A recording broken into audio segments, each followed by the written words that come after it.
Galerinha aí do nono ano do Centro Educacional Mundo Mágico, tudo bom com vocês? Galera, passando aqui para a gente estruturar a nossa terceira parte da demografia da Europa. Na aula de hoje, nós vamos conceituar, né, os fundamentos finais dessa parte demográfica do continente europeu. Vamos analisar as questões do processo de urbanização e dessa transferência de população rural para a urbana. Nós vamos também ver os movimentos migratórios e esses crescimentos aí, crescente produção no sistema urbano, certo? Nós vamos ver algumas características no controle do desenvolvimento populacional, o estímulo a esse desenvolvimento, né? Algumas políticas públicas onde os europeus eles adotam para estimular, na verdade, esse crescimento demográfico da população, certo? Nós vamos ver também nessa abordagem um fator importantíssimo que cai muito aí nas questões do Enem, do ensino médio, que é a questão também da xenofobia. O que é isso? Nós vamos conhecer aqui o que é, certo? E aí nós vamos abordar a parte final da, do crescimento demográfico, da demografia da Europa, do envelhecimento da população europeia, das principais características da população dos países europeus, desenvolvimento em uma parte, maior desenvolvimento em uma parte, menor em outra parte. Nós vamos retomar esse zoneamento do deslocamento demográfico da Europa e, ao final disso tudo, iremos trabalhar com algumas atividades onde vocês vão ter a oportunidade de trabalhar questões aí junto comigo, para poder a gente amarrar, na verdade, todo esse conteúdo. Ok? Eu sou Fabrício na área, mais uma aula de geografia, demografia da Europa. Partiu? Vamos lá, meus queridos, vamos pegar aqui, retomar aqui do conceito da elevada taxa de urbanização. O que é isso? Significa dizer que houve uma transferência maciça, certo? Da população rural para a população urbana. Isso é mais um comportamento da população europeia. Aliás, esse é o comportamento também dos países ricos ou países em desenvolvimento, né? Há uma tendência muito forte dessa transferência da população rural para a população urbana, ok? Na Europa há uma elevada taxa de transferência de rural para urbana. Significa dizer que os países europeus são países o quê? Urbanizados, onde a maior parte da sua população vive nas cidades, nos grandes centros urbanos, e não na zona rural, ok? Aproximadamente 85% da população dos países europeus vive nas grandes cidades e não nos campos. Esse é mais um comportamento característico desses países aí desenvolvidos, onde a população está em processo de envelhecimento, certo? Outro fator importante que aconteceu aí na Europa é dessas características populacionais aí no século XIX, século XX, foi o fluxo migratório, um grande fluxo migratório que ocorreu aí do século XIX ao século XX, e os fatores contemporâneos. Veja, nesse período aí, a Europa houve uma imigração, certo? A saída de pessoas dos locais, certo? E eles chegaram como imigrante em outros locais. Então, emigrar é sair, imigrar é chegar, pessoal. Interessante esses dois conceitos, para que vocês não confundam na hora das avaliações. Você vai emigrar, você está saindo, você é um imigrante, você está chegando em uma determinada região. Isso aconteceu com os italianos, quando eles saíram de lá, da Europa, da Itália, obviamente, e chegaram no Brasil, certo? No final do século XIX, início do século XX, para trabalhar na lavoura do café, certo? Na lavoura do café aí, o café que tem tanta importância econômica aqui no nosso país, que foi chamado de o produto rei, certo? Foi o café que alavancou a economia do país, dando a condição ao Brasil de se industrializar, mesmo que de forma atrasada, mas se industrializar ali na primeira revolução industrial aqui no Brasil, né? Um século depois já tinha acontecido na Inglaterra, na Europa, chegou aqui no Brasil, certo? Então os italianos eles chegaram aqui para trabalhar na lavoura do café, substituindo aí, inclusive, a mão de obra escrava, né? Agora seria uma mão de obra assalariada, né? Eles não eram escravos, eles eram desenvolveram aqui no Brasil, os imigrantes italianos, grande importante passagem aí no fluxo migratório da história da população brasileira, inclusive com esse fluxo migratório, eles contribuíram bastante para a formação cultural do nosso país, principalmente ali na região sudeste, né, sul-sudeste, né, no Vale do Paraíba, o grande desenvolvimento das lavouras, ok? A população composta por adultos e idosos. Veja só, se a gente for analisar, pessoal, em qualquer gráfico da pirâmide etária atual da Europa, nós vamos ver que a Europa ela vai ter uma base se estreitando, certo? E tem um corpo meio que está se alargando e a sua ponta, né, a parte de cima da pirâmide, ela está se alargando também, ou seja, há um crescimento, né? Nós vamos pegar a pirâmide etária, é um gráfico que estabelece o comportamento da população de um país, de uma região, de um continente. Quando você tem na base as crianças, aí você vai subindo de grau os jovens, né? E aí nós vamos continuar subindo. Nós vamos ter os adultos, isso homens e mulheres, viu, pessoal? E lá na cabeceira, lá em cima, né, na ponta, digo, nós vamos ter os idosos. E aí essa base dos idosos costumava ser estreita, pontiaguda, semelhante a uma pirâmide. Por isso o nome, pirâmide etária, semelhante às pirâmides do Egito, por exemplo, que vocês estudam aí em história, né? A base larga, né, e vai se afunilando lá em cima. Os países desenvolvidos, isso está mudando.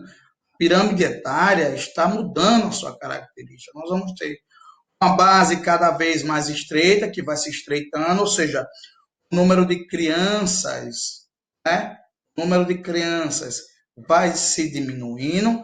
Isso se dá a taxa de fecundidade menor, certo? A taxa de fecundidade é menor. E como há uma grande expectativa de vida, uma melhor qualidade no IDH, Índice de Desenvolvimento Humano, dessa população dos países europeus, o topo da pirâmide, que deveria ser estreito, está se alargando, o topo está se alargando, demonstrando cada vez mais que a população ela está envelhecendo, a população de idoso está crescendo, pessoal. Isso traz vantagens e desvantagens para a população, para o país específico, para toda a região em estudo.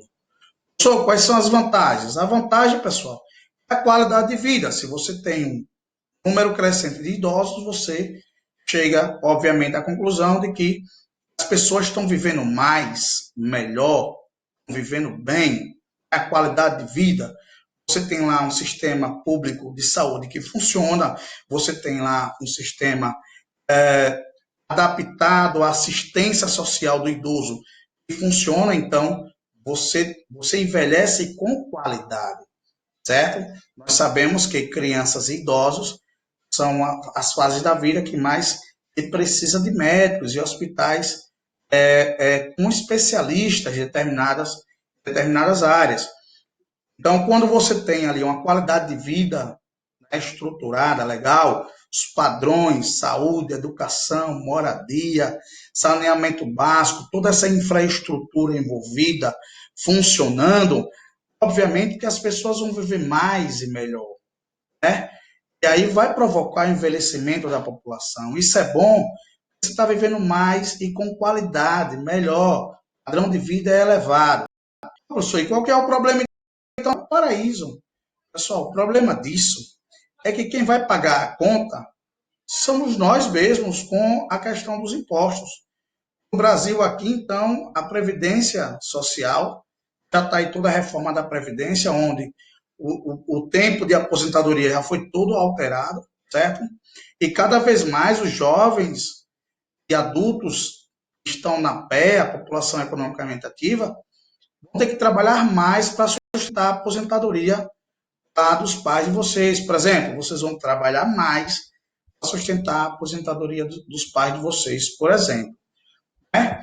Lá na Europa, aos 60 anos, o idoso ele se aposenta e vai gozar a vida, né? Como mostrei nos vídeos anteriores, ele vai lá viajar, vai pegar um mapazinho ali, ó, vai escolher o roteiro de viagem e vai passear pela própria Europa, que são países um próximo do outro, e até fora do continente europeu, né? Vai viajar pelo mundo, vai ter essa condição de viajar, né? São pessoas que trabalharam ali a vida toda, de certa forma juntaram um certo recurso, recebem uma boa aposentadoria e vão aí viajar, curtir a vida, né? Já que trabalharam bastante. Porém, pessoal, o país ou região fica sem mão de obra jovem, porque o idoso lá ele não vai trabalhar, ele vai curtir a vida. Então você, como consequência, vai ficar com a mão de obra com uma deficiência, um déficit de mão de obra jovem, né, de força de trabalho, certo? Além disso, vai começar a dar problema, por mais que os países sejam ricos, começar a dar problema nesse inchaço da previdência social deles também. Então, cada vez mais os salários desses aposentados eles vão pesar negativamente na balança aí do desenvolvimento econômico desses países europeus, certo? Então, no futuro, é uma problemática também essa questão da questão de muitos idosos, pensa-se inclusive em fazer uma reforma previdencial lá também, por conta desses valores que estão sendo pagos a idosos que geralmente ultrapassam os 80 anos de vida, ok? Então, como consequência, inchaço da Previdência Social e a perda, pessoal, o déficit da mão de obra jovem, certo? E qualificada.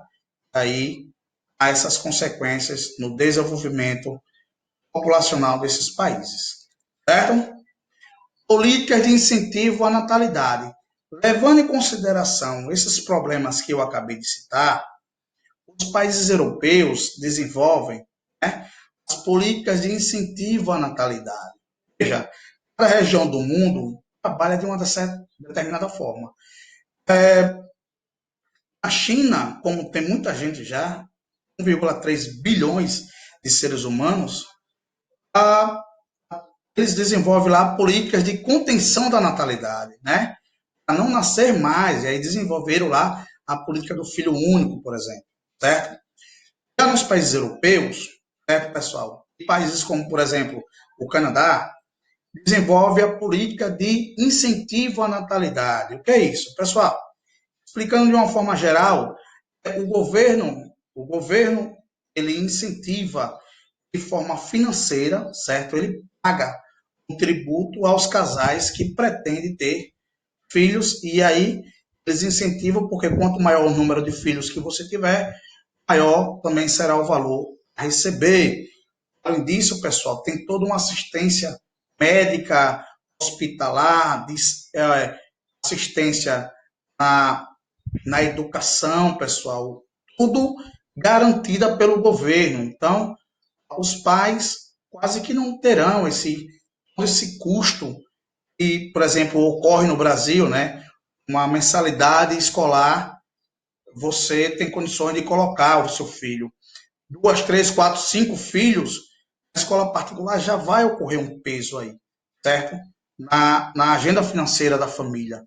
Lá não, o contrário, você é incentivado a ter filhos e aí você recebe aditivos financeiros por conta desse incentivo, né, que você vai estar recebendo aí pelo número de filhos que você começou ali a produzir na sociedade. Eles entendem que aí terá uma força de mão de obra jovem e se você incentiva a educação, ela vai ser qualificada. Isso vai se ajustar perfeitamente no mercado europeu, que é um mercado que exige muita tecnologia e conhecimento aí dos jovens, certo? Então, política de incentivo à natalidade, ao nascimento aí de crianças e casais que queiram ser pais aí para repor, na verdade, essa força de mão de obra jovem e qualificada que os países europeus estão perdendo com o envelhecimento da população europeia.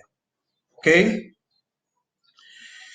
Pessoal, chegamos em uma parte que é uma crítica especial em cada um de vocês, um olhar crítico sobre essas questões aí, em relação aos imigrantes, né? Aqueles que vão entrar, pessoal, os imigrantes, olha, que chegam nos países europeus. Então, eu quero que vocês entendam que o imigrante aí que nós estamos mostrando, por exemplo, o negro africano de vários países da África, nós estamos mostrando aí também povos do Oriente Médio, certo? Que migram para a Europa não é em busca lá da seta dourada da economia, porque vai ganhar melhores salários, porque são países de oportunidade financeira, não, pessoal. Eles estão fugindo da guerra, do terror, certo? Da perseguição política, da perseguição religiosa, certo? Então eles não estão ali, eu vou para tentar melhorar de vida, eu vou para poder juntar dinheiro, comprar um carro, uma casa. Não é essa a questão, não confundam. É uma necessidade que eles estão indo. A cabeça ali é vai ou morre, certo? Então tenham esse senso crítico na leitura dessa geopolítica, dessas migrações para a Europa. Eles sabem que não são bem desejados, porém não tem outra alternativa não ir. E aí acabam indo e passam por vários problemas, né? Inclusive que levam à morte nessa trajetória. E ao chegar lá, e quando chegam lá, ainda são maltratados, são humilhados, são marginalizados pelo fato de serem de outras etnias, pelo fato de não ser original daquele país, pelo fato de não ser italiano, pelo fato de não ser francês, por exemplo, ok? Então, eles acabam passando por esse processo aí degradante chamado de xenofobia, pessoal.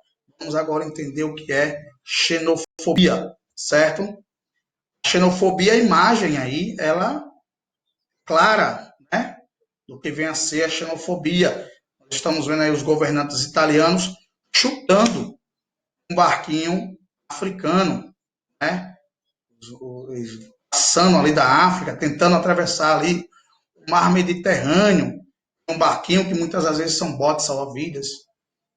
E aí os governantes ali italianos chutando, deixando claro que eles não são bem-vindos, né? Ali, a velha Europa, né? A velha Europa está ali abraçando todo o seu território, enxotando literalmente aí imigrantes do Oriente Médio, pessoal, que estão tentando entrar ali na Europa, e no refúgio, né? Fugindo daquela perseguição política, dos grupos terroristas, fugindo ali da fome, da miséria, das guerras civis, ok? Suas famílias, filhos. O pai de família não tem outra alternativa a não ser tentar entrar nesses países e acabam passando por esse processo aí de xenofobia. E, na verdade, é a aversão. Né? É a aversão, independente da sua cor da pele, independente da sua sexualidade.